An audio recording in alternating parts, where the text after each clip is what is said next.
meeting of the Cumberland Planning Board in order. Roll call. Ms. Rashid. Here. Dave, you can turn on your mic. Pull it I don't have closer. a mic. I had a green light. No. Yeah, that's all right. I can holler, don't worry. Okay, you want me to start again? Okay. I'll call the Thursday, March 28th, 2024 meeting of the Cumberland Planning Board to order. Roll call, Ms. Rashid. Here. Mr. McDonald. Here. Mr. Butler. Here. Mr. Scown. Here. Mr. Bush. Here. Ms. Reese. Here. Mr. D'Ambrosia. Here. And Mr. Costa. Here. Okay. And the chair is present. Be careful. Approval of the planning board minutes of February 29th, 2024. Are there any additions, corrections, or deletions?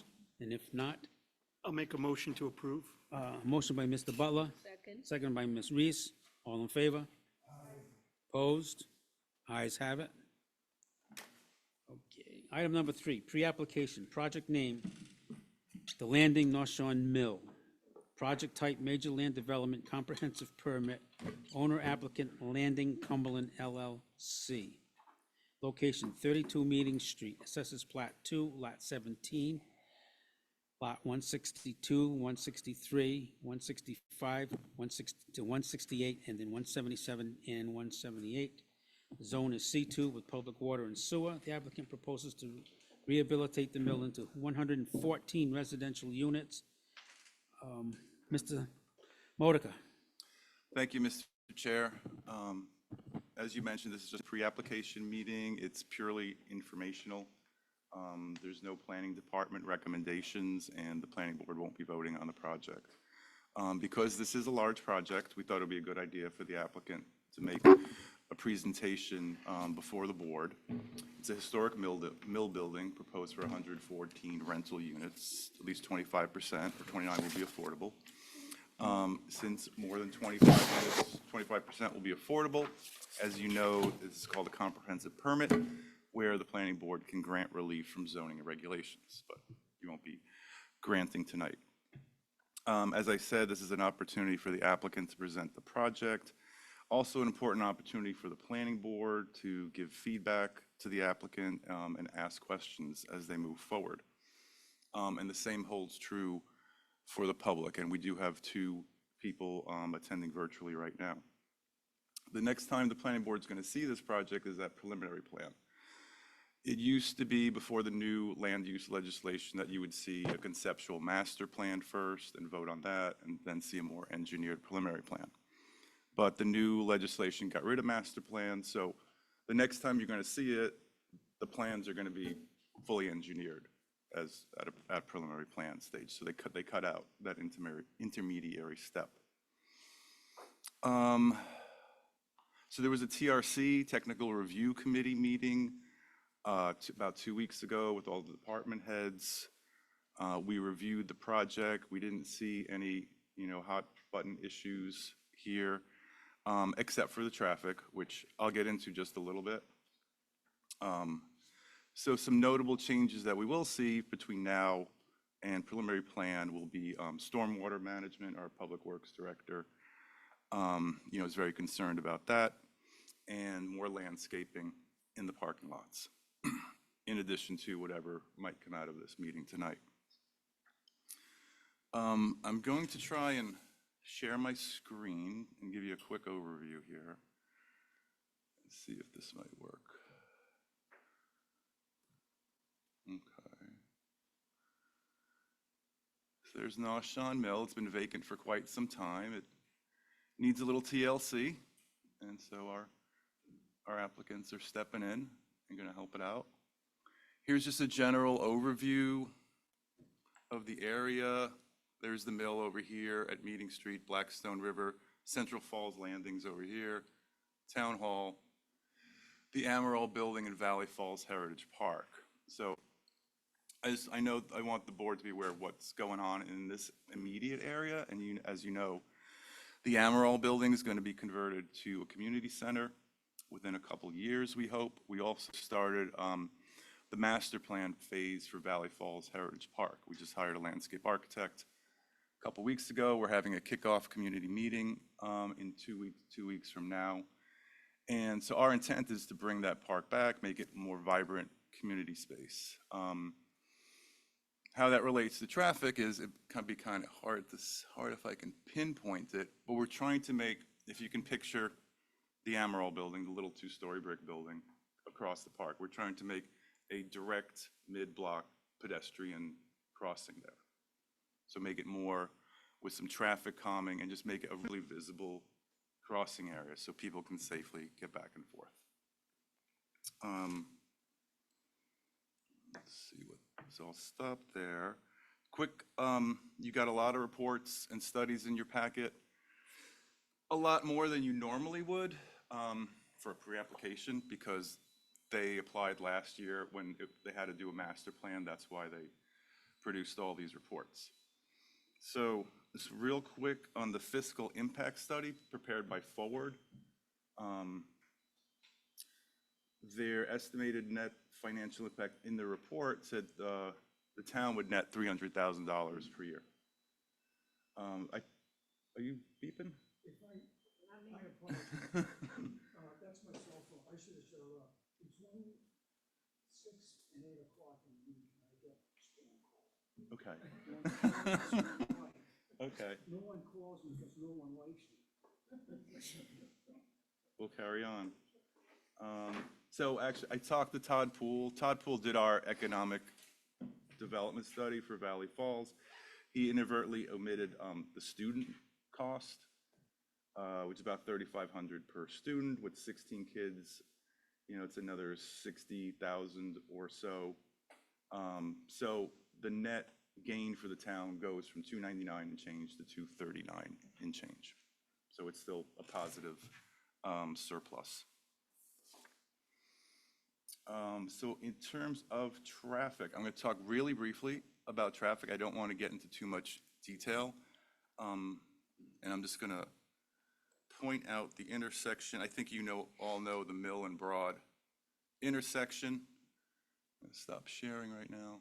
So PAR did a traffic study for this, and the applicant agreed to pay for a third-party review of the traffic study, a peer review of the traffic study. That was done by BL companies. They did review it, and I talked to them maybe a month ago.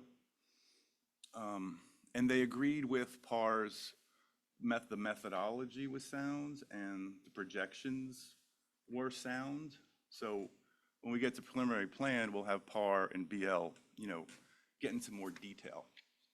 But the upshot is, as you know, that intersection, it's already pretty bad at Mill and Broad, especially during school, pick-up, drop-off. Their 5-year no-build projection, if nothing ever happened to this project, traffic gets really bad anyway. And so even if the project weren't built, they're still recommending a traffic signal there, which may not, it's more for safety reasons was my takeaway. It's not going to make flow better, but I think, the experts should speak to that. And then if the mill were built, the traffic, goes down some more. So I think there's a lot to discuss with the traffic, and we'll have more of that at preliminary plan. But just so you're aware, it's bad now. It's going to get really bad even if nothing happens with this project anyway. So in any event, we're going to have to figure something out. Glenn, in regard to that, there was another light that was proposed for the other intersection too, at Meeting Street, correct? Right, that's what the police captain Iozzi, he would like that to be looked into too.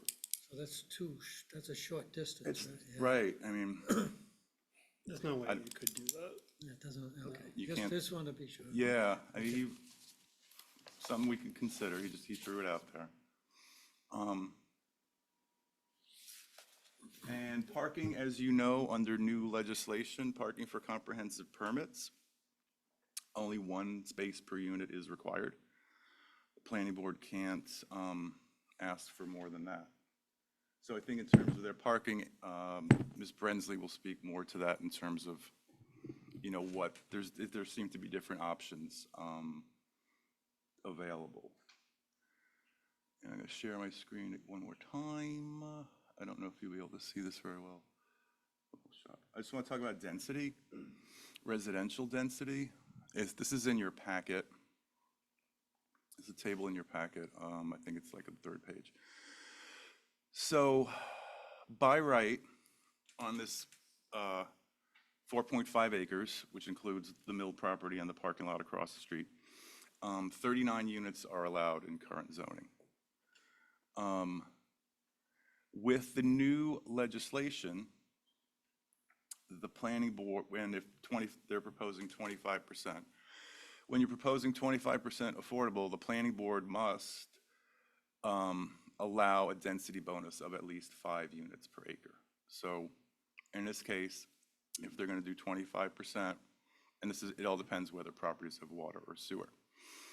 But under the new legislation, 62 uses, the planning board would have to give a bonus of 23 uses. 62 units would be allowed by right. And the planning board can, and this is where you have to think about, what you're looking for. The planning board can certainly, they have to do 5, and you certainly can do more than that.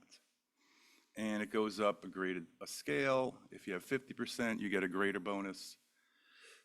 100%, you get even more. So this project falls in this corner here, where it's 100% affordable and there's a 17 unit per acre bonus. But they don't have to do 100% to get this bonus. The planning board can grant this bonus. So it's not, I guess what I'm saying is it's not required. You can go anywhere you want with this. You can ask for 50% affordable. You can ask for 100% affordable. The reason I'm saying you can ask for a lot of things is because part of the criteria for making a decision on comprehensive permit projects has to do with how many residential units have town boards approved. So I didn't give you this table in your packet, but they're looking at how much of an effort, how much headway has a town made in creating affordable housing, which plays into your decision with comprehensive permits.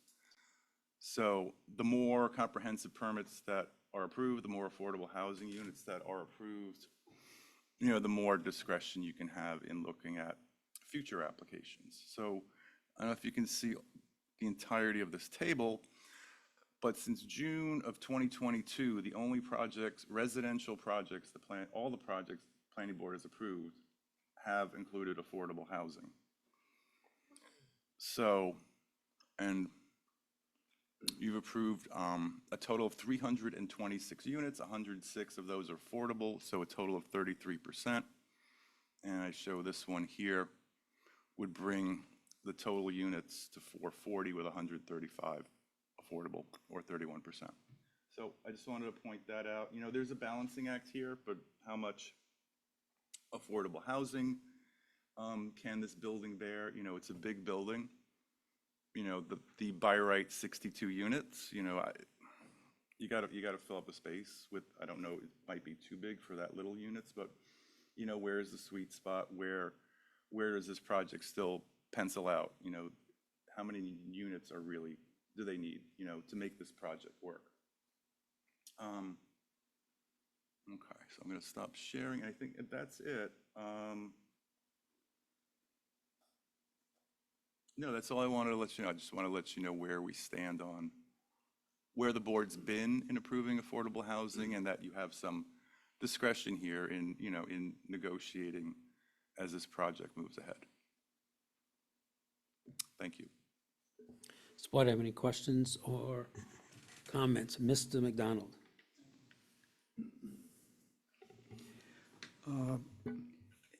It seems to me that, and I realize he threw it out there, but putting 2 traffic lights about 70 feet apart. Is Broad Street a state road? Mm-hmm. Yes. So state traffic gets involved in this? DOT? Yeah, so we would have to go through RIDOT Right. to get the signal, and it will take many years and many money. And when that's, if that's put in,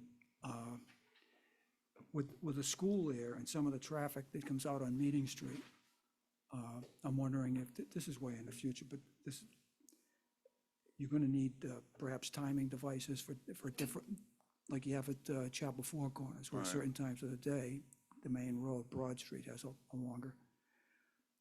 And on the, the project itself, is it fair to say that Mr. Duarte's concern about the runoff, that the impervious surface is gonna remain the same? I don't know if the percentage-wise, if it will, but he was talking about parking where you can't, I think the parking where you can't elevate it, Right? but you can still, you can pave in a floodplain. Okay, all right, Well, yeah. thanks. Any other questions or comments? for Mr. Yes, Unger? Mr. Monaco. Mr. Butch? Yes, you said earlier that we know that traffic is bad there, and if it isn't built, it's going to get much worse. Why is that? It's based from what BL said, it's just population increase, Okay, just a natural increase. I think they took 1% a year and just projected that over 5 years. okay. They used the same projections. Others, yeah. Right. And right, exactly. They factor in the new development that's in the Okay. pipeline. Okay. The only other thing I wanted to ask is that chart you put up of the number of affordable units we've approved, can you make that available to us, either Oh, email it absolutely. to us? Or? Sure, I'll send it Okay, to you. thanks. Any other questions or comments? Okay, we'll listen for, hear from the applicant.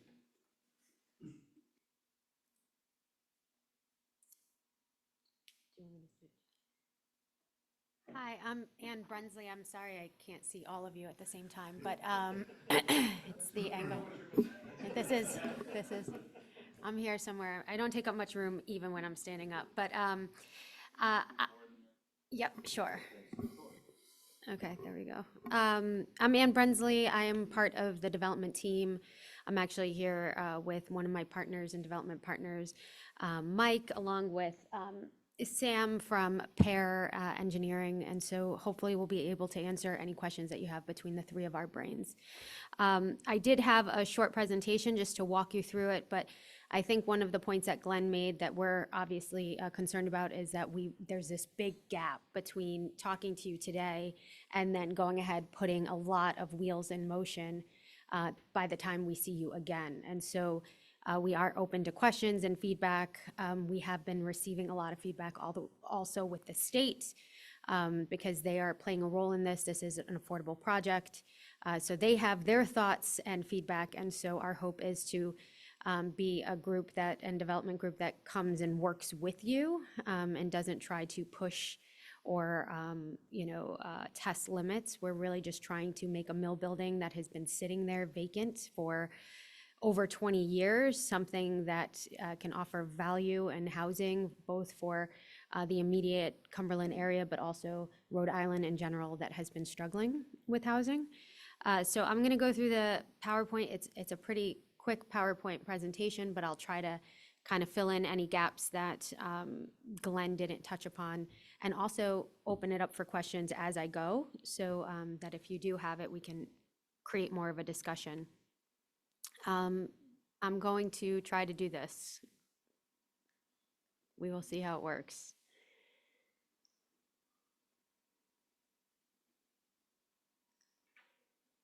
Did it work? Oh my gosh. Technology. Yep. Okay. So this is residents at the landing. As you know, there's the landing project right across, so we're really just the resident side of it. It's a 114-unit riverfront apartment project. There is going to be an even divide of 1-bedroom and 2-bedroom units. As Glenn had mentioned, within the impact study, there's going to be approximately or an estimated 16 students or individuals that will be utilizing the school system. The building itself is over 100,000 square feet. And so when we talk about the 25% affordable, allowing for 62 units, as you can imagine, those would have to be pretty big units. And so 114 is really not designed to, sandwich everybody into these small units. There's 1-bedroom and 2-bedroom units. So it's hopefully a good use of space, and we believe it is. We're working right now with historic, and so we will be looking for historic tax credits. They have their requirements. The good news is we found that historic requirements are difficult for the developer, but tend to make a very beautiful building in the end. So we are looking to maintain the integrity of the building. One of the items that we included, I believe, in your packet is a structural report.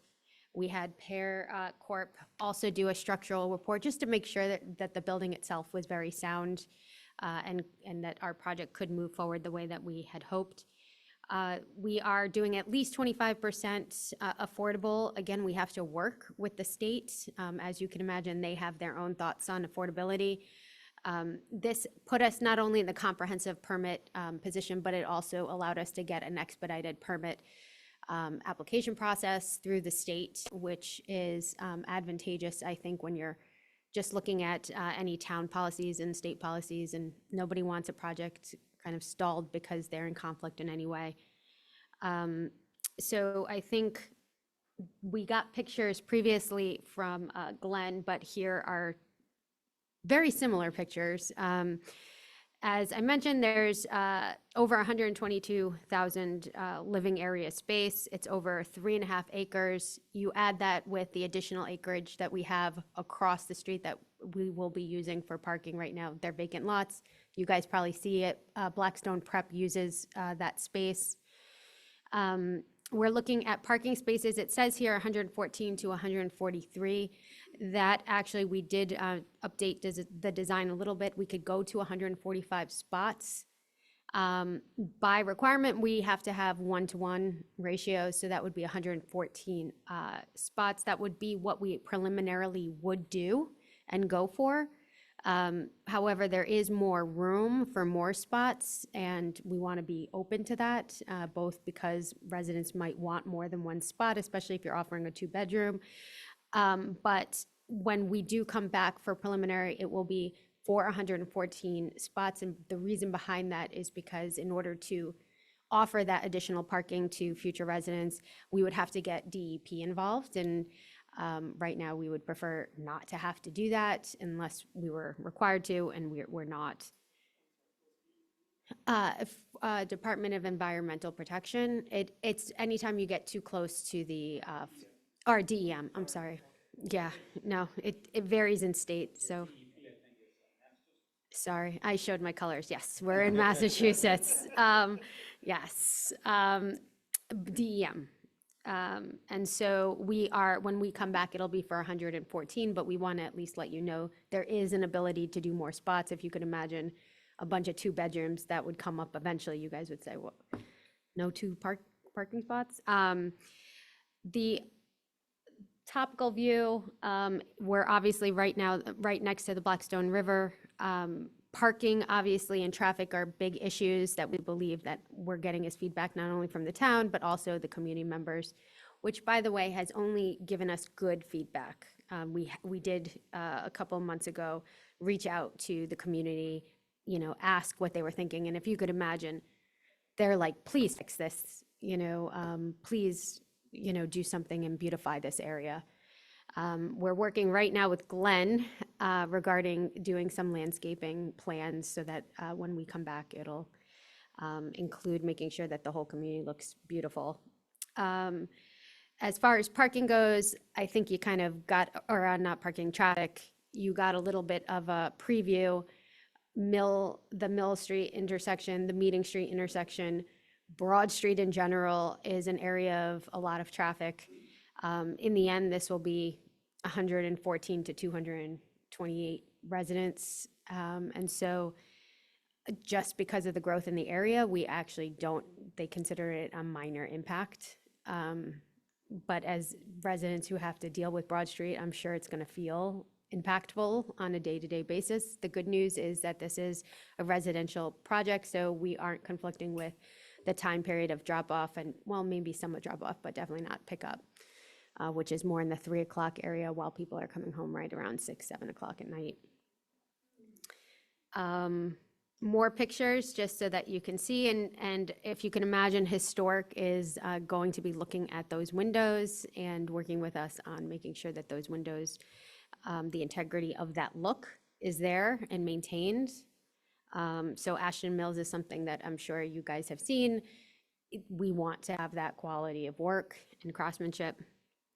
So this is a design that we came up with that has 2 courtyards in the middle of the project. We can go more into it, and I can have Sam talk to you a little bit more about the actual project when you're looking inside of it. But from a topical view, you can see that we are including 2 courtyards. The reason is because the building is so wide that we can't just have unit from one end to the other. And if you break up the units, you want to make sure that they're getting enough sunlight. And so it was designed so that there would be a nice amount of sunlight. We also have a nice, very complicated, old school sawtooth roof that we are dealing with when it comes to historic, and also making sure that it looks beautiful, but also gives some level of sunlight. And that is it from my presentation, but obviously we're very open to questions, and Sam is here to answer any more detailed questions. Mr. Shea? I'm curious as to the square footage of each unit. We have those. We actually, in your packet, you should have received a breakdown of each unit. Yeah, I want to hear it from you. It's somewhere between, do you want to check it? Yeah, so you're looking at about 780 square feet for the 1 bedrooms and close to 1,000 square feet for the 2 bedrooms. Okay, and what approximate rents would there be for each unit? So it's gonna be market rent for whatever portion is, so I think we were factoring in, anywhere from 2,000 for the 2 bedrooms, and somewhere between 1,500 and 1,800 for the ones. And then affordable is default to HUD guidelines. Right, okay, thank you. Mr. Shea? I have Ms. Reed. a question or clarification. You spoke about the parking lot across the street where the school parks. Is that parking lot yours? That's interesting. Thank you, because Chairman? that was not really information that I recall from the school when they presented, but I had concerns about that lot when this project came, because I said, what's gonna happen to those cars? Thank you for clarifying it. Mr. McDonald. It's actually for Mr. Modica, based upon what you just said. Do you know how many, and not knowing is a good answer, do you know how many cars from the school park there now? I was there the other day and there were 5 cars. I don't know Okay. who they belong to. All right. I'm not trying to create a problem, and this is far into the future, but if the residents are going to be using those lots, the possibility when the project is approved, in whatever form it's approved, that the town consider notifying formally Blackstone Valley that space has changed hands. Right. I think BVP has a lease on the park. Do they have a lease? Do you know? Or they're just, Currently, no. we're doing it just as No. a community benefit. It was it's the same scenario with St. Patrick. So that elementary school is still parking on St. Patrick property until the St. Patrick project gets going. And of course, they also use town hall parking and also Right. across the street. And the parking lot, that parking lot, it depends on the day. Some days there's more cars parked than others, so. Mr. Chair, Mr. Costa. quick question. Accessibility to these rooms, how many elevators are you planning to put into this building? So the design just shows 1 elevator. The unique part about this mill building is it's only 2 stories. So we're gonna have multiple staircases, but we're gonna have one central, or one elevator system in the building. So people moving into their 1 or 2 bedroom apartments will have to use that elevator, that only elevator to bring all their belongings into the floors? Unless it's from the second floor only. First floor, they'll be able to just kind of roll Just in. roll in. But it is gonna be a freight-sized elevator, so couches, furniture, anything that they need to bring in will be adequate for that. But also, we are gonna be embedded in the management of this, and there's full-time maintenance on staff, so we're gonna have a procedure of move-in, move-outs, truck loading. So it's gonna be a coordinated effort, and especially during the lease-up, it's not gonna be college move-in day. We're gonna have a kind of a well-oiled machine to get them in and out of the building. I didn't get a chance to look at these plans, but I heard handicap parking earlier. How many spaces are we planning for that? Whatever the requirement is, we'll be meeting. I don't know exactly how many it is, and I think also the affordable component of this, Rhode Island Housing, is gonna have some kind of weight to that amount of ADA units and also ADA parking. So I'm gonna defer to them on that. I don't specifically know. All right. So how long you estimate, from the beginning to the end there, how many years will it take to finish this project? Well, if you say start tomorrow, I'd say conservatively, we're probably looking at anywhere from 12 to 15 months. And that's from experience. I'm actually renovating a mill building in Nashua, New Hampshire. And it's a 5-story, 92-unit building, and that's the time frame that we're hitting. So I feel confident that a 15-month construction window is doable. You mentioned that you're working with the state. In regards to the traffic issue, what are they telling you in regard to getting, a directional light there or some type of traffic impact? So Their feedback to us about this project is get more housing. So they didn't give us much feedback on any of the actual technicalities of how it would impact the town, as much as get as much housing as you can. Well, Glenn mentioned it may take forever to get a traffic light. Traffic light. We have to go through RIDOT. So isn't that something we should have some handle on as to figure out when that could occur as to how it's going to impact this project over a period of time? Right, APAR will present that information. They produced, it's called a warrant. So they wrote up a warrant where it's warranted at this intersection that it needs a signal. So, Well, it's a key issue, obviously. When we talk about state, there's more than one agency. Yeah. Obviously, we're close to the river, so you've got DEM involved. The traffic is Department of Transportation, so that's a different agency. And of course, the housing people also with the state. So, when they say state, it's not just one entity, it's several agencies that are gonna have to be consulted, yes. I have a question, not necessarily a question, maybe more of a comment. Looking forward, and something that's got to be considered is trash. 114 units are going to generate a tremendous amount of trash. How is that going to be handled? Is there going to be somewhere on the site a dumpster system, or how are the residents going to handle the trash, and then, of course, pickup? So we have adequate space on the site for kind of outside of building trash storage. Some sites that I've worked on require compactors and interior, and then they pull them out. This one, we're able to get on the outside, so we're gonna have adequate trash and recycling on site. And we're going to, again, have full-time maintenance and full-time leasing on site as well. So we're gonna get a good temperature of the demand for trash. So if we need twice a week, 3 times a week, we'll determine that, but we'll make sure that that's appropriate. I can tell you one thing, the last thing we want on a brand-new renovated mill is to have somebody drive up with trash overflowing or it not being upkept. It's not good for our investment, not good for the residents that are there. But it's gonna be an off-site location, and we're open to, putting fencing or something like that as well to create kind of a better visual instead of just, dumpsters on site. Because also with that, I'm looking at the logistics of 100 plus units, and every individual who, a resident, they're gonna have to traipse their trash to a location, or is it gonna be something that they can just, well, drop on a chute and it ends up? So there's no chutes that we have designed in this as of right now.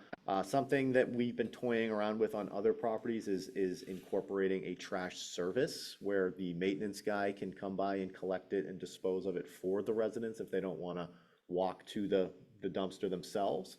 But that's not something we're going to put in stone. But for the most part, they're responsible for their own trash, bringing it out to the dumpster. Mr. D'Ambrosio? Mr. Modica mentioned that you guys are going to be looking at stormwater management, considering the proximity to the river. I'm hoping that you'll have a landscape architect work in conjunction with the engineer to make sure that the stormwater management and the landscaping around the building are appropriate and well thought out.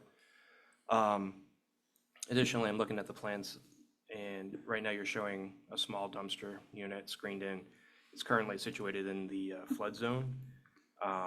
Hopefully, as you guys continue to flesh out these plans, look at some of those minor components there and make sure that, you know, it's not setting up for potential issues later on.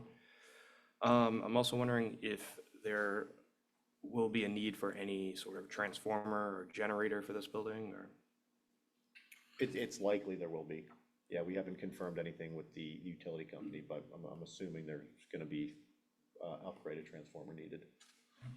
Generator at all, or?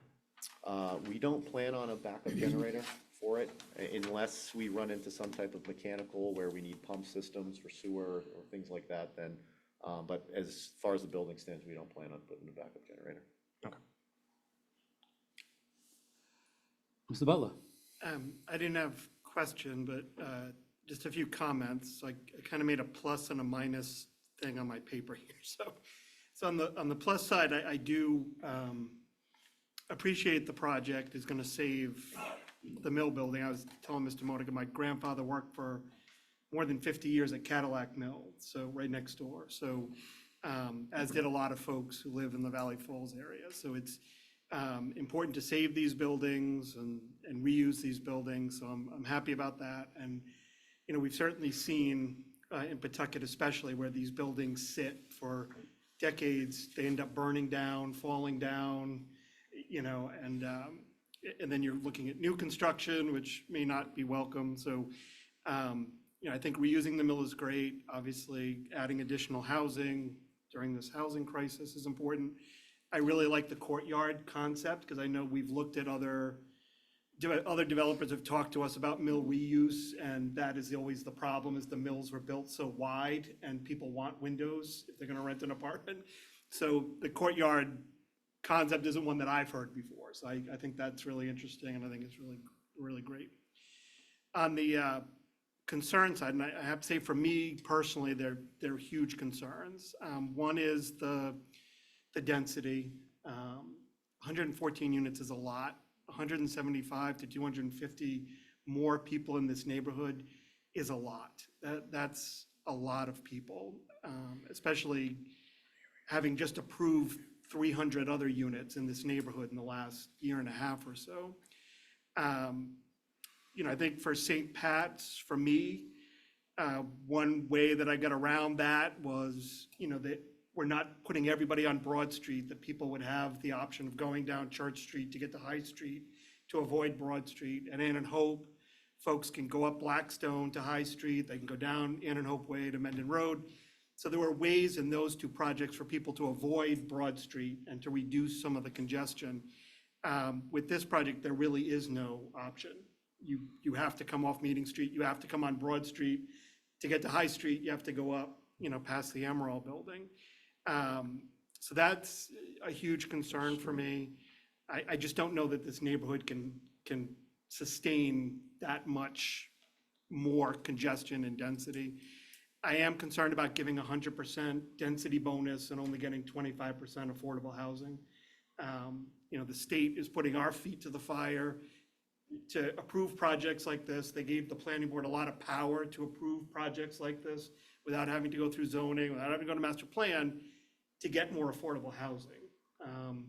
You know, so I am concerned, especially setting a precedent that other developers could come to us with mill buildings and say, well, you gave them 25%, so we just want 25%, and we never get closer to 10% because we just fall behind, you know, because 75% of this is market rate, so we don't move any closer to 10% affordable housing.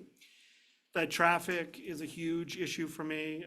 I still have one son at elementary school 2, which is across from Town Hall, BVP, so I'm down there all the time. I live off of High Street, so I take Mill Street all the time. I'm on Broad Street all the time. It is a mess. I'm not sure, I'm not a traffic engineer, and so I mean, I'm looking forward to hearing from the actual traffic engineers.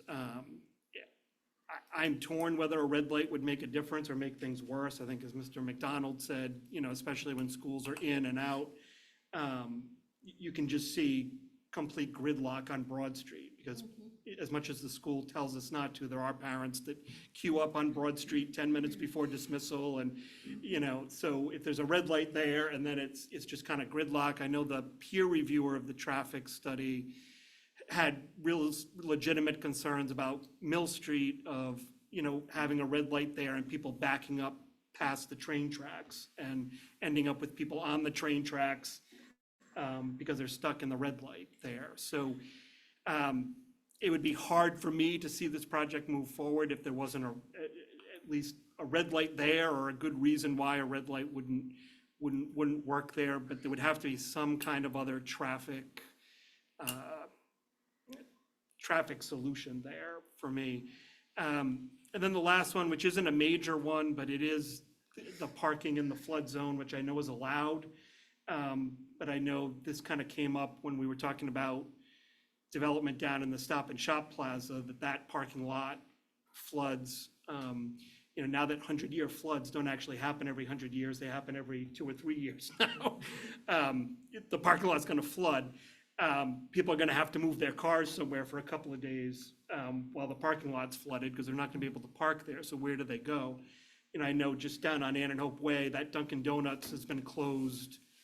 In the last 3 months, they've probably been closed at least 6 or 7 days because Ann and Hope Way flooded out and they had to close the street at least 3 times since January because of all this rain. So it does happen. Anything near the river is at a risk for that. And so having a parking lot there within that 100-year flood zone just raises concerns for me again about where people would park until the water receded. So again, I'm certainly not a hard no on the project. I'm really excited about it.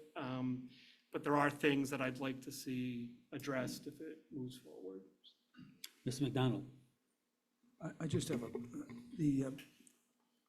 the current building is hooked up to a sewer system? Not to town. So they have Narragansett Bay Commission for sewer, and they have Pawtucket Water for water. So it's Where not in town. where does their waste go then? Through the sewer, NBC Sewer, Narragansett Bay Commission. It's hooked up. The interceptor. I'm sorry? It's an interceptor. Goes right to the bay. Okay. And the other thing, it's just a thought. The idea of where this is big and complex, and there is no master plan phase. I'm going to phrase this somewhat awkwardly, but hopefully you get the sense of what I'm trying to say, and that's that not to disregard the possibility of having, I'm going to call it an interim informational meeting that's advertised, that's held, in which the applicant is not under any pressure from a pending vote. The idea of, I'm not hard on this, but the idea of laying the groundwork and giving the board some information so that when they do come in for a preliminary plan, we're faced with a lot of stuff all at once. And I would add that since they changed the law, as long, you know, you could check with the solicitor, as long as it would not violate law in any way to put in the back of everyone's head the fact that if we have something as involved as something like this in the future, that we would have the possibility of having the board get information before they have to vote for a preliminary plan. No, I agree, and that's, so first part about advertising for a public meeting, we can't do that. They took that away from us for pre-application meetings like this. We can't advertise for a pre-application. But they are still public meetings. The second part about, that they took away the master plan, I mean, I think most of what they presented to the board here is what you would have gotten at master plan before the legislation changed. I mean, they produced a lot of documentation, the fiscal study, the traffic study, the plans. A lot of this, I can't say I probably would certify this complete, where this a master plan. There is a lot of information here to go on to get an understanding of what this project's all about and what the potential impacts are going to be. So I think if you want to consider this, like the master plan stage without voting on it, I think we're kind of at that level. Can I? Yes, just Ms. add Reese? something? I just want to thank Mr. Butler for being right to the point with some of these issues. My main concern, and I think the entire board knows, for me, is traffic. I have never seen a traffic study that says that there's an impact in the neighborhood, never. For the 20 years or so that I've been on this board, I have never seen any good results that say, oh, it's a problem. Somehow it's never a problem. So it is a problem. Broad Street is a problem. I live right in the area, so I get affected by this traffic on a daily basis. And now we have to think about all of these residents now that are coming, and they have to go shopping and they have to go do all of these somewhere because we're not approving any commercial in the area. Somehow we're just rejecting and more traffic going down Broad Street. It's not going that way, most likely, it's going the other way. So 3 schools or 4 schools, more residents coming, more apartments, is gonna be a big mess. And I don't think this traffic light, 2 blocks from each other, is going to solve. I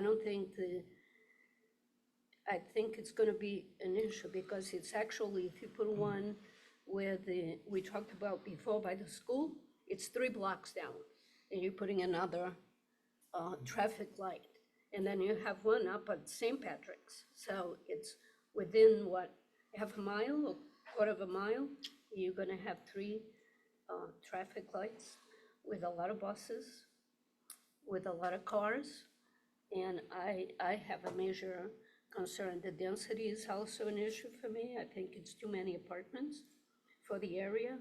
And even though you're cleaning up the building and so on, it's in the back, and I'm glad it's done, but too congested for me. As far as the traffic lights are concerned, the DOT is gonna Right, make, right. that's their bailiwick. And they're gonna say, it's yes, it's only- warranted, no, it's Right, no, it's not. It's actually like Right, 3 blocks from each other, if they go through Right. what we yeah, bought from the school Right. down, you talk 1, 2, 3 blocks. so no matter Yeah, whether the public safety, police department wants this, and regardless of, we're discussing it here this evening, and what our views are, it ends up in the lap of DOT, and they're the ones that can control that. I do have a couple of questions. One of them being, because it's a good size building, and there was a proposal before us for other mill buildings. Is there any idea of putting a solar element to the building, having solar panels? So It's been explored. It's tough for it to make sense for that specific building because of the historic requirements with the sawtooth roof. And we also have the high-efficiency heat pump systems that have to be located on the top of that roof as well. So there's some infrastructure on there. I begged and pleaded with historic to get rid of that sawtooth and go flat, and to no avail. So it's something we would certainly look into. It's just really tough, and solar's getting better and better, but the amount that you actually need to put on those roofs to make an impact for the property is significant. You know, I'm not pushing for it. I No, was I just wondering mean, if there was I any always thoughts explore it. and discussion on it, because Yeah. and evidently you have explored that, and that was my Yes, sir. main question. The other question is the demographic. What is the target residence? Ashton Mill, those are luxury apartments, okay? And I don't know if that's something that's part of this consideration, or what is the median economic level? I'm trying to put it politely. So I guess it depends really on what the board's comfortable with in terms of an affordability component to it. But this is, no matter how we look at it, it's gonna be a kind of a blended community between 60% AMI and below residents, and then they're gonna certainly have those market rate units as well. But, so from my experience with mill buildings, renting mill buildings, and also, it doesn't attract a lot of families with children, things like this. It's more working professionals, couples without children. Not saying that there won't be children allowed on the property, but it just, from our tendency, you've got people that are generally, middle-aged, younger millennials that will move into this couple of years and then move out and find a residence somewhere else, so. Although we are, right by the river, and there's the trail that connects to it, so there's a good amenity package that is enticing for, I think, families. But generally speaking, you see more of like a millennial or even some senior citizens that want to retire. Yeah, that's what I was kind of, Yeah, it's gonna be suitable for a wide range of residents, really. But we just tend to find, I think it's more or less children out of anything that end up occupying these units. well, we have a residential unit that's up in the industrial park. And it's mostly people who either work there in one of those buildings, or they work close by. So granted, that's mostly what you've got is those type of people, with maybe a few families, maybe one child or two children, versus Ashton Mill, which I think is mostly older individuals, because they're kind of luxury apartments rather. And I was just kind of wondering what your target was. And again, I have the same concerns as Mr. Butler and Ms. Reese with the density. It's an awful lot of, even though you got what was it? One bedroom was 780 square feet, and the two bedrooms are 1,000 square feet units. We're still talking 100+ units. And I don't know really how that's gonna, that area is gonna be able to sustain that amount of traffic, for one thing. So density was something that we took very seriously. Our initial models with this building, we were actually penciling about 150 units that we were able to get inside that parameter. We understood that's too much because we were also doing this before the parking regulations were adjusted. But we also didn't have a great mix. We were a lot of one bedrooms and studios, and that's not really the image that we were going for. So we significantly toned back the amount that we were thinking of originally. Just again, as Ann mentioned, it's over 100,000 square feet of mill space. And not that the board cares about, what the economics are on our side, but there's that balance for a renovation of a mill building that is extremely expensive, with hazmat cleanup, sandblasting, all of those things too. So just from an economic standpoint, we tried to find that happy medium of offering a good unit mix with also it making it viable for the development team, because you also now are considering there will be an affordable component And you've probably seen it, the deltas on the rents are significantly different than what you can get on market rate. So, that's just kind of our thought process. We're not trying to be egregious with the amount of units that we've put out there. We just have a large mill building. We've went through a couple of models and exercises, and it seemed like this was the one that made the most sense from an economic and from like a community perspective.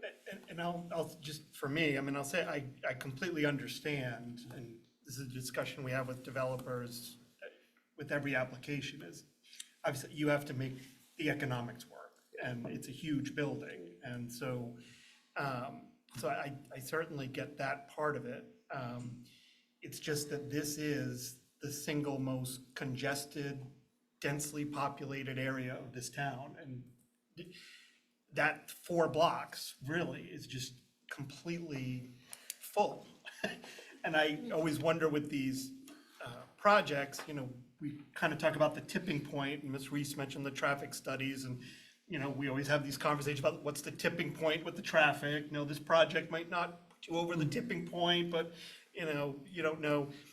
When I saw this, I thought, this is collapsing the tipping point. I mean, this is going over the tipping point. This is going over the falls. I mean, if this mill building was probably anywhere else in town, I'd say this is a perfect project. It makes perfect sense. It's where it is, and you can't control where it is. And I know the last person who, I know somebody had bought the mill 5, 6, 7 years before COVID, and, came in and, was talking about a mixed use, with a restaurant use and some residential and a gym. And I know the consultants that the town hired to look at Valley Falls specifically said, maybe some mixed use. I understand your point from the materials that you gave us, that mixed use is tough from your perspective because it's off the beaten path. It's hard to have a restaurant that nobody can see. It's hard to have a retail store that nobody can see, and it's hard to get to because you have to go up little, narrow meeting street to get there. But I want you to know, I do get why the density is where it is. It's just a huge concern. And I had one other thing on my plus side that I did want to mention, because it is important to me, which is that the affordable units you're looking at 60% AMI. The last project we approved was 80% AMI, which basically was like $100 less than the market rate, which I know met the legal definition of an affordable unit, but to me it was just not affordable. So I do appreciate that you're at the 60% point, which I do think truly makes it an affordable unit, especially for younger folks and seniors who are really struggling. So, thank you. One of the comments I would just make is, even if we reduce the unit count, right, it's a building that already exists. Yeah. So it's not like reducing a building, the building is there. So what you would see is probably larger units with more bedrooms. And we would become a project that all of a sudden was more family oriented. And I think from a cost and the revenue for the town, it actually is in the benefit of the town to have less new students within the school system. And right now, you're looking at about 16 that's being approximated in the impact study. So who we're going after is more the retirees and the young couples, the ones that are working or who will only need one car because they're sharing a car because they've retired. And so I do think that's probably the demographic that is needed, like the public, the Cumberland direct community, that's what they're asking for. But for the affordability, we are getting a lot of, as you can imagine, when we are talking to Rhode Island Housing, they would love to see more affordability come from us. And that benefits all of us in the way that increases, as Glenn showed you on the chart, that increases how many units we get essentially by right. It helps you guys with the 10% and meeting that 10%. I think it also shows our commitment to individuals who might be retiring and now on a lower income, who already live in Cumberland, having that kind of available to them. So Mike and I have been talking about it, so that's definitely an area that I would like to see, and I think you would like to see us be able to come back and come up with a higher number if we can make that work. Because, the other thing I wanted to mention, Mr. Butler was talking about, is just that as far as affordables, we're always chasing, okay? So if you have 100 units and only 10% of them, that's only how many units? 10. 10. So, yeah, it doesn't work, because and that just, expand that and expand that, but we're chasing all the time, and we're never gonna reach that 10%. We do have St. Pat's is 100%, correct? That's right. And that is great, because that really, and I'm not asking for this, okay? Just want to be clear on that, but it was a point that Mr. Butler made, and I think I know the rest of the board, I think they share the same sentiment, is that we're always chasing. And we're never gonna get to that 10%, but if we can get closer to it, then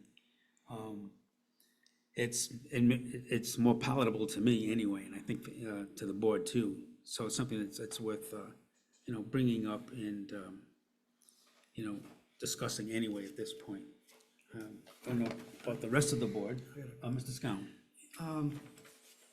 I know the issue of density is on the table here, and that concerns me as well as the rest of the board.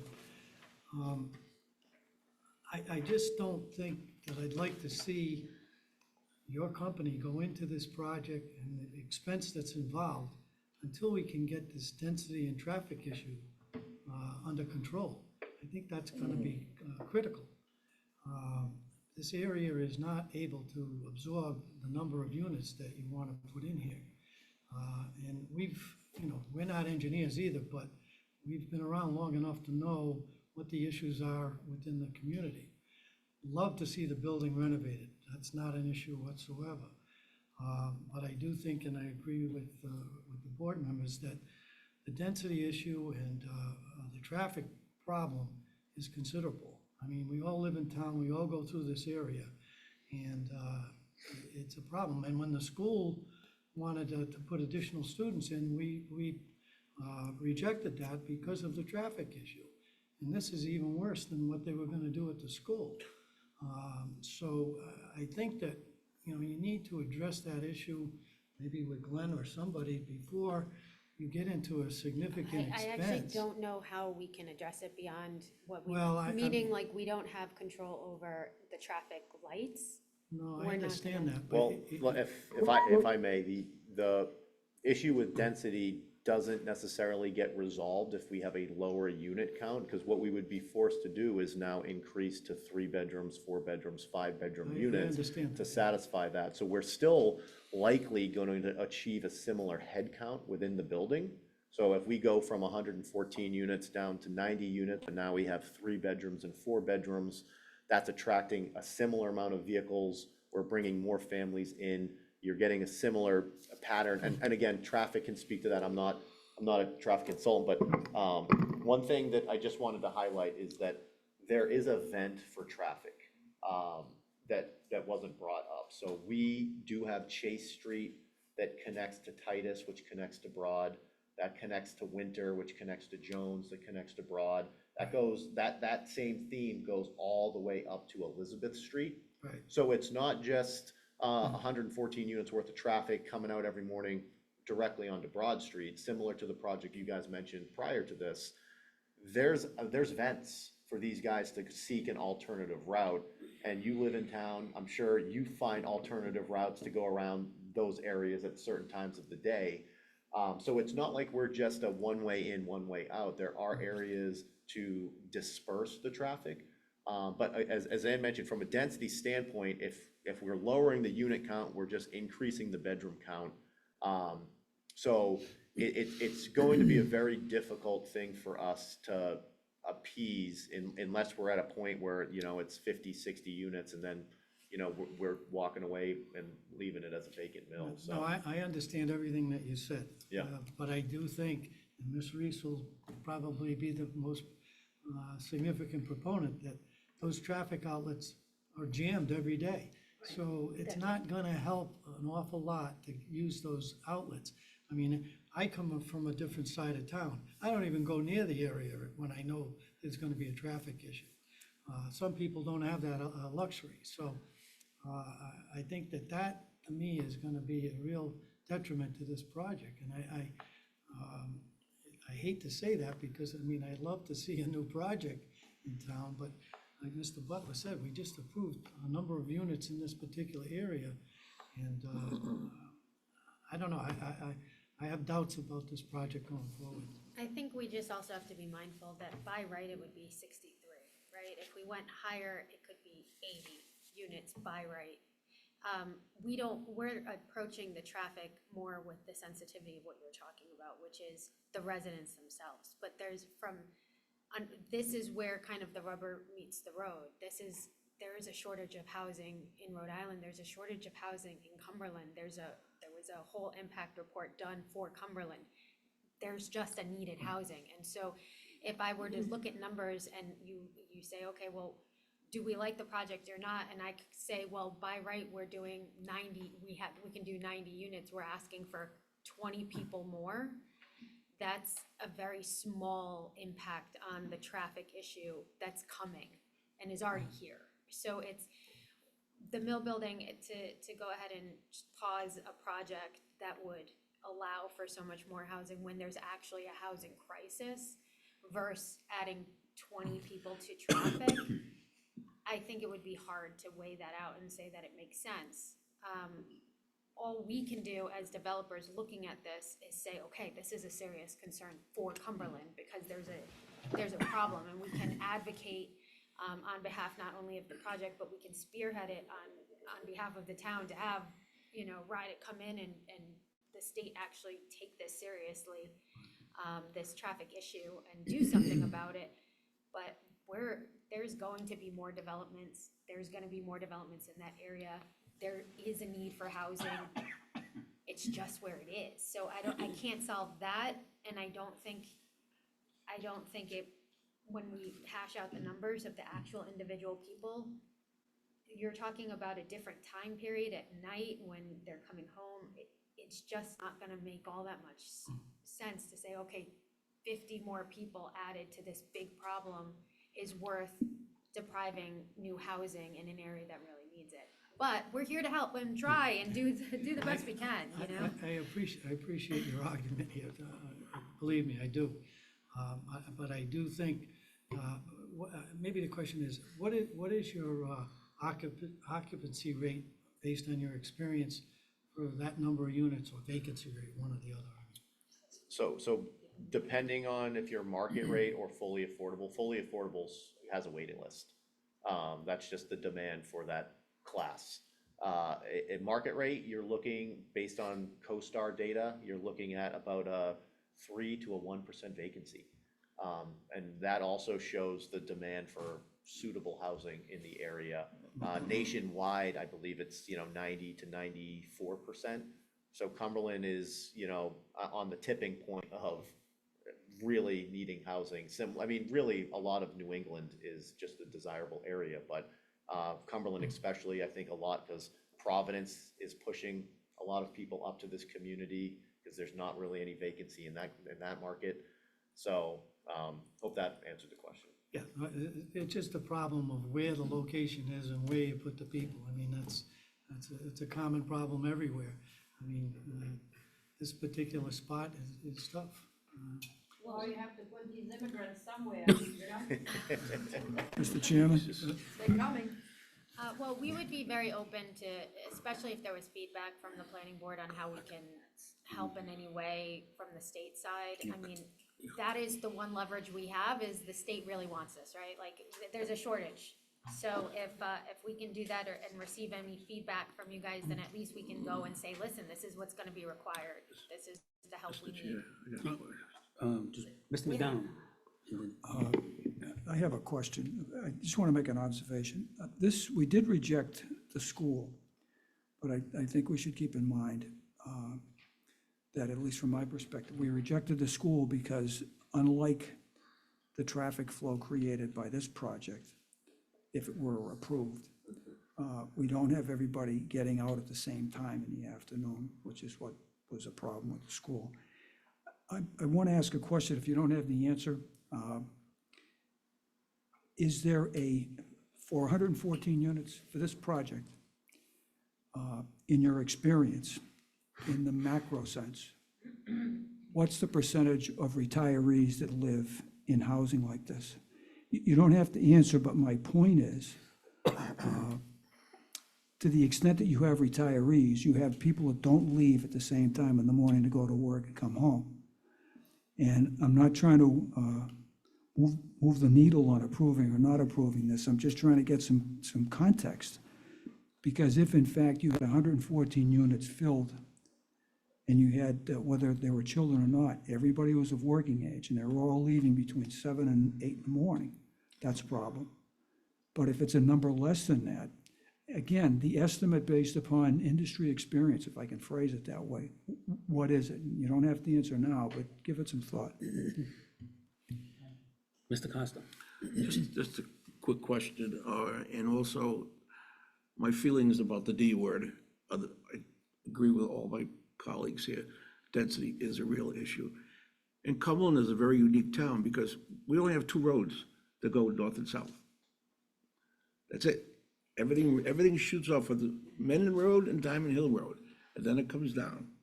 So that creates a problem in itself. And I've lived in this town for over 40 years. And I've seen an increase in density in different areas of town, not just the valley. The valley is very unique in itself. But trying to get out onto Diamond Hill Road during the course of, almost at any point in time, for me to get here tonight, I sat there a good 5 minutes just to get out onto Mendon Road to come down here. And the other observation I have is, did you ever think about doing some recreational type of thing with the water? Like a dock, kayaks, those kinds of things? Yeah, that was considered. It's just, we have to make sure we get the necessary approval. Oh, I'm sure the You know, that's- permits, Those, like, incredible. you know, we have plans for kind of outdoor grilling areas and really enhancing the riverfront experience. Yeah. And then you also have the landing, which was right across the street, that did a phenomenal job. So we were planning on trying to do that, but we don't want to put the cart before the horse and dig too much into it. But you've got such a great natural amenity right there on the river that is what makes it so appealing. And, you know, frankly, it's just, you know, if we don't put housing there, what goes there? You know, is it gonna be, somebody gonna repurpose it for an industrial use? Yeah. Probably, you know, it's just, it's tricky with these adaptive reuse projects, and I run into it on a lot of other cities, is that the roads, you know, it's like Boston, you know, you go to an older city versus a newer city, they just didn't plan it out the way that it should have been planned out, and they didn't forecast what was going to happen in the future. But, you know, the need is there for housing. Repurposing these old industrial buildings is something that is becoming incredibly popular and needed. But they're usually in cool locations, like on rivers or in the middle of a city. But when you're in the middle of the city, it comes with kind of that hair on the deal that you might have some traffic, you might have some, you know, roads that could be too narrow, and but, you know, that's where we try to work with you and try to really get a definitive, and I think that's what is important for this meeting, is to figure out what do we need to do as applicants to get the board to be happy with this project? Because as Ann mentioned, we're here kind of with an open book, open to suggestions. We don't have any real prerequisite in terms of an affordability percentage. So, you know, we're here to try to figure out what do we need to put together to get to the next step in this meeting for you guys to be on board with the project. And that's what we're hoping to get from tonight is that guidance. Well, the density issue obviously is huge. But is it the density, it's the traffic that's resulting from the density? Yep. It's And- only important because as I'm like trying to problem solve in the future, I want to be able to Yeah. really focus on that part. And the next project, I'm surprised, I haven't seen any activity over at St. Patrick's. I think they're still waiting for financing. They're still Yeah. waiting. And that project was supposed to have started this past September. And it's delayed. When that starts, it's gonna be humongous. So a question just on my end, because traffic was clearly an issue probably before St. Patrick got approved, before some of these other units got approved, right? What was the solution that the board kind of presented to them with those approvals in mind? Because, you know, it's tough to be in your seat, but can you enlighten us on like what that process looked like? I think it was kind of what I said before. I mean, obviously, the traffic studies were all glowing and said, no, there won't be any extra traffic. So, but as I said before, I think with St. Patrick's, it was partially that some of the units are restricted to seniors, mostly who are disabled, who are not going to drive, who are not going to need parking spaces. Affordable. Some of it was affordable workforce housing. Again, I think in that 60% range where, you know, the projection was there'd be people who'd be taking the bus to work, would be going to Pawtucket or Providence, using public transportation. And then there's Church Street right there, as I said. So instead of pulling onto Broad Street, you can pull out the side, go down Church Street to High Street, and then from High Street, you can get to Pawtucket, you can get, you know, towards northern Cumberland. But then Ann and Hope is similar situation that, you know, people might come down Broad Street to get to Pawtucket, but they could also go up Blackstone Street to High Street, get to Pawtucket that way. They can go down Ann and Hope Way, get on Mendon Road, and then get places from Mendon Road. So, I mean, I think that was kind of how, at least for me personally, that I justified it, because traffic was, believe me, we grilled them about traffic too. I guess, you know, I know you're looking for some path forward. I guess for me, if there was a higher level of affordable units, I mean, again, it does bother me to give 100% density bonus for only 25% of the units. And I'm not asking, as the chairman said, I'm not asking for 100%. I wouldn't expect 100%. I don't think it would be economically feasible for you guys to do 100%, but something higher than 25% to me would at least justify such a big, humongous density bonus. And I think, you know, DOT, I think, is still working on the Broad Street improvement project. So, you know, if there's some leverage the mayor has, or the governor who used to be the mayor here has, to put some pressure on DOT to, you know, look at that traffic light. You know, to me, I don't know, not being a traffic engineer, how much the red light would actually help or make things worse. But I think at least if DOT kind of put a rush on studying that issue and seeing what was possible, and if it would make a difference implementing that, you know, that would make me feel a little bit more comfortable as well. But I think the question is, okay, and it's kind of like the early bird catches the worm, that St. Patrick's is here, you're trying to follow them, okay? So what we had worked out at that particular point in time, okay, kind of was easier, but now we're adding to it, and unfortunately, in your case, it's like, what do we do? And it's like, well, you're kind of, you know, Well, you're kind of at the caboose. here's the irony too, is we waited until January because then the parking ratio, the vehicle ratio went down by 50%. So there would be 50% more cars required. So we are trying. We're trying, like, we're trying to work it out. We get it, and you are right. I have not seen many traffic studies say, you know, this is a terrible idea. Like, but to be honest, I mean, this was the most, I mean, because it did, at least the peer reviewer did say, you know, put a red light there, people are gonna back up onto the train tracks. I mean, it's really the first time I've read a traffic study where there was like an actual negative of, wait a minute, there may actually be a problem. Yeah. You know, they kind of agreed with PAR about kind of the amount of traffic and the models and the methodology, but I mean, the big thing was kind of pulling out of Mill Street and then kind of making that right and quick, or that left and quick right onto Meeting Street. And then, you know, if you put that red light there, does it just back everything up, especially onto the train tracks on Mill Street? So I think though, the one place we can hear you and do something, I think the traffic, we can't just kick people out of their cars, but we can hear you on the affordable, and we can take that very seriously and understand that that's a benefit, so. But we do understand, it's gotta work for you. I mean, you're in the business to make money, okay? Right? That's the I mean, or you wouldn't be doing that, you know, you wouldn't be in the business. So we understand that. and what, you need to do to be able to make it profitable for you, okay? And we understand that, okay? So it's not as though we're trying to, ask for the moon. It's just one of these things we gotta, kind of work together with, okay? We've, in the past couple of years, have made great strides as far as,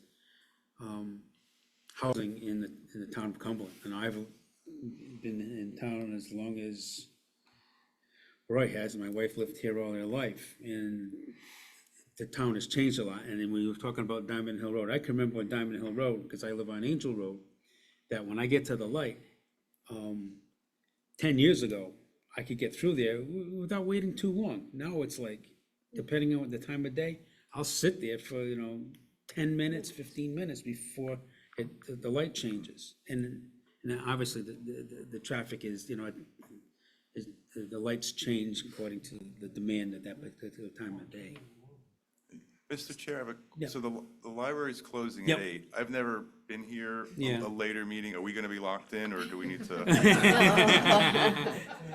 Well, unfortunately, I think that they're gonna forget that we're even down here. Okay. Does anybody else have any other questions or comments at this point? Mr. Chairman? Mr. Bush? Yeah, without beating a dead horse, I'd just like to reiterate what other board members have said. I think the traffic obviously is the big issue. And sometimes it's just kind of the straw that breaks the camel's back, and we want affordable housing, all want that, but also there's an issue of people who are already living in the valley. It's, how it's going to affect them. And we can tell them, well, look at this, we got all this affordable housing, and they said, well, we've been here for years and we just keep getting more and more traffic and backups. So, I think we have to look at both sides. So it's a quality of life issue for them, and not just, sure, what, what you're looking for and what you might be providing, I understand. But we just keep adding and adding more traffic to that area, and it's the most trafficked area in the town right now. The only other question I had was, I know you said you're gonna propose 114 parking spaces. If you add more, do you have any room within that site for more parking, or is it all gonna have to be across the street? We have room, but we would have to go to DEM. Okay, To deal with it, to get specific permits. all right. So that would be a second step. So we're at 114. Mr. Modica, do we have anybody in the queue? We have 2 people, virtually, yes. Okay. Do you wanna Sure. take comment? Is this, gentlemen, are you here for public comment? I'd like to comment. Okay. So, if you could use that mic over there, thank you.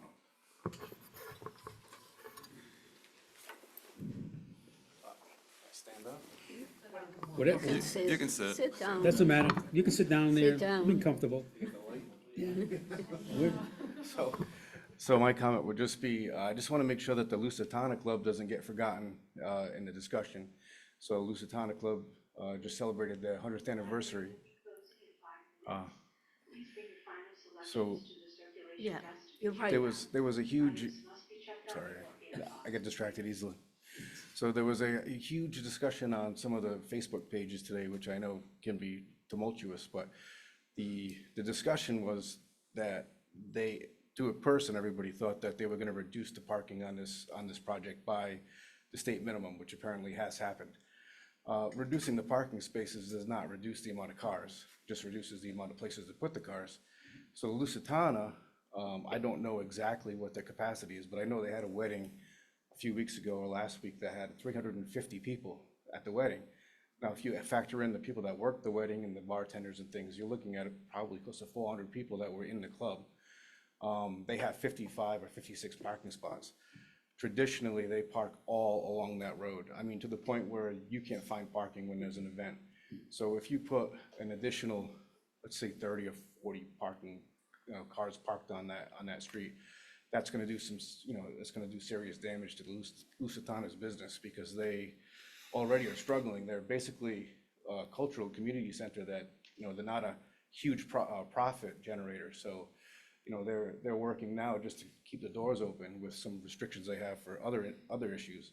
But, if they lose all of that parking, and you were talking about the times that the buses let in and out, well, normally when the Lusitana has an event, that's when people are coming in, when people are coming home from work. And if you've ever been to an event, the last one I went to that was relatively large was the Nathan's Angels. It was a fundraiser. Yeah. And they were unloading and loading right on that street, and it was gridlock. And that usually is about 5 to 6 o'clock when those events happen. So I just want to make sure that, they have been a 100-year organization in this community. I just want to make sure that they're taken into consideration before, this is approved. That's all. Thank you. Before you go, could I have your name and address for the record? Yes, Jason Dean, 150 Staples Road, off Naval Highway. And like you said, if ever I had to drop my sons off at Bentley Field, I would go down to the end of Diamond Hill Road, across the West Rentham Road, and I would come back the other way because you can't even get across that light anymore. No, when my children were playing ball there at Bentley Field, okay, there was no traffic like it is today. Yeah, I None at grew all. up, I'm a lifelong Cumberland guy. I know. I grew up in Cumberland Hill, and I can't believe the traffic that we Yeah. have these days. And it's not just the construction, it was even before Hmm, the rotary and the bridges and everything went into construction. So like you said earlier, there's 2 roads, and I don't think there's anything we can do about the 2 roads. We're stuck with what we have, but thank you very much. Thank No, you. thank you. So we have one virtual person. If you want to speak to this matter very briefly, there's a raise hand icon at the bottom of the screen. You can click that, and we have a taker, and I'm going to allow you to talk. And if you could state your name and address for the record, please. Hi, can you hear me? Yes, Ted Vecchio, 584 Bound Road, Woonsocket, Rhode Island. I have a business down in Cumberland, off of Mill Street on Ralco Way.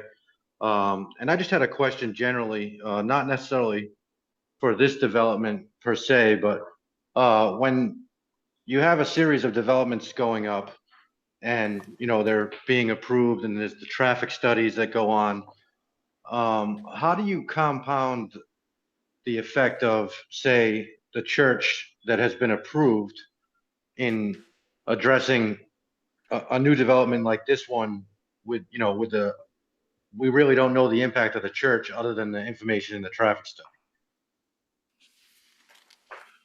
I think the board did address that all the predecessor projects, they're not underway, they've been approved. So every new traffic study takes into account previously approved projects. So with this project, the traffic engineers are taking into account those larger projects, which means that this one relatively seems worse. Where, let's say this was the first project to come online a few years ago, it might be more benign. So it's more of a timing issue. And so I think the board is considering the cumulative impacts of development and traffic in the valley. Okay, thank you very much. thank you. You have to leave by this door here, the 8. The rest of that's gonna be locked up, Okay. and the alarms are set, so, we all have to leave. If anyone wants to know where the door is, I'll lead them to it, but we can't go back out through the library. No, we're gonna go this way. Go out the back. Thank Mr. you, Chair, Mr. McDonald. I'm sorry, I have a suggestion, kind of picking up on what Mr. McDonald said earlier about the traffic. Before the applicant gets too deep into engineering, maybe we have another pre-application meeting with the traffic engineers, and they can both give their perspective of what the study is, and maybe the applicant can re-examine their proposal, and maybe we can present something different with more information. That's a good idea. Yes. I'm acceptable to that. As long as they tell us the truth. So if we are gonna do this next meeting, is there anything else you'd like to examine to dig deeper into the project? Or is it really just specifically a traffic/density issue? think that's the major. I think it's the major. Yeah. Okay. With that being said, we do have a public comment section to the agenda, so I'll just announce that. We hit it already. Yep. And with that, I'll entertain a motion to adjourn. Motion by Ms. Frosch, seconded by Ms. Reese. Oh, who's that? Mr. Bush? By Mr. Bush. All in favor? Opposed? Ayes have it. Thank you.